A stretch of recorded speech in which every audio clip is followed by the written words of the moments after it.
Why are there so many properties out there that do not have a survey? It does seem like there's a lot out there that don't have a survey.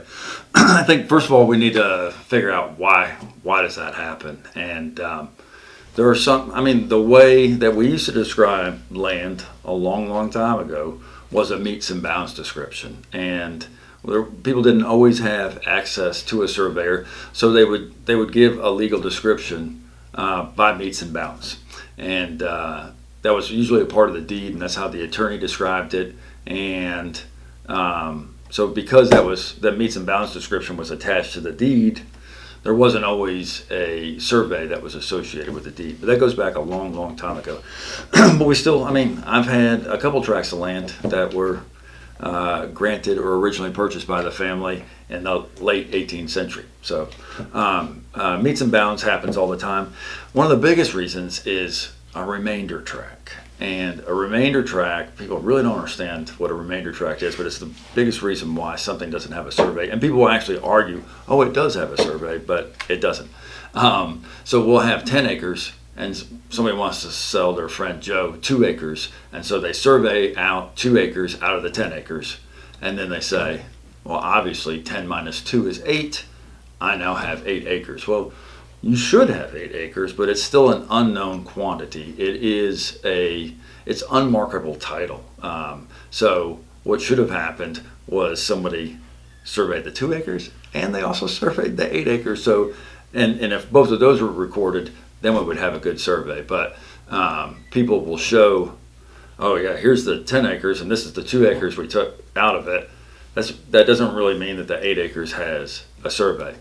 Another big thing that happens is eminent domain, and there's a lot of talk about eminent domain in this area right now. There's some road expansion. Eminent domain doesn't just happen like every few years or whatever. It happens constantly, and roads change, and roads expand, and roads widen. Well, again, you had 10 acres. North Carolina comes in, or Uncle Sam comes in and says, we're going to widen this road. We're going to take a couple acres from you. You now are like, that's in your right of way, and that is the state or whatever entity is taking that. You think that, again, well, I had 10, they took 2, now I have 8. They're going to survey their own. They're not going to survey yours too. It would be very, very cost prohibitive for them to survey everybody's tracks along where the road goes. So that's the biggest thing. Roads move and roads expand, and so again, that's why we don't have a survey. But one of the other reasons is the seller is an expense to them. So they don't want to do it. They come to me and say, Eric, I want to sell my land. I discover that for some reason or another, like we just discussed, it doesn't have a survey. And I say, oh, Mr. Smith, you have to get it surveyed. And they're like, well, how much is that going to cost? I'm like, that's $2,500, $3,000. They're like, well, I'm not going to do that. The buyer can do that. I was going to ask you, should sellers have it surveyed? Because I keep seeing a lot of listings yeah, it's where it says the buyer needs to have it surveyed. Right. And that's penny wise and pound foolish, because there's a variety of reasons. First of all, you're selling an unknown quantity. So, we think it's 55 acres, but until it's surveyed, we don't know.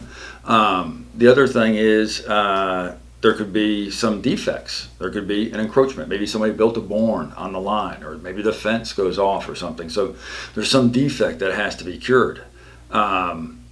Maybe, there's some discrepancy with the access. There's a whole lot of reasons why you want to get a survey at the front end, because if there are any of those defects, guess what? You're actually going to pay for that survey anyways, because you say the buyer has to get a survey.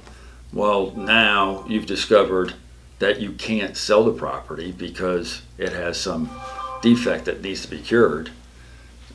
The buyer is allowed to sue you for the expenses of the contract because the seller's in breach. So if the seller's not able to convey the property to a buyer, not only can the buyer get out of the contract, but they can also sue the seller for the expenses they incurred because it was non-transferable property.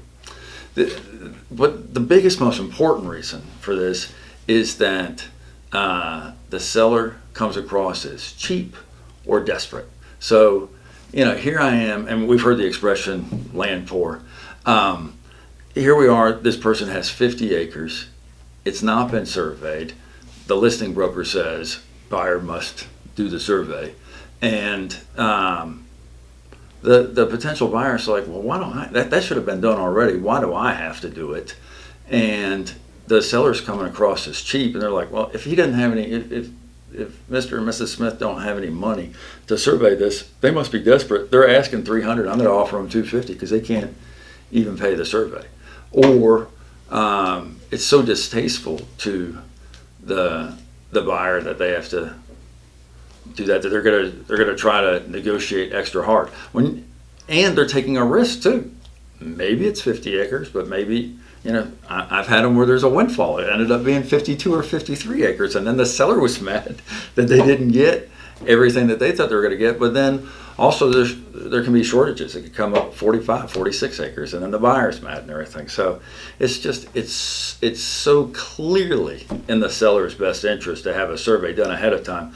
But it's very, very difficult as a listing broker when they say, hey, Mr. Andrews, I want to sell this piece of land. And I go out and I evaluate the land, or I do some research, and I go, okay, but we have some expenses before we can sell the land. And a lot of sellers don't like to do that, and a lot of listing brokers will allow their sellers not to do it.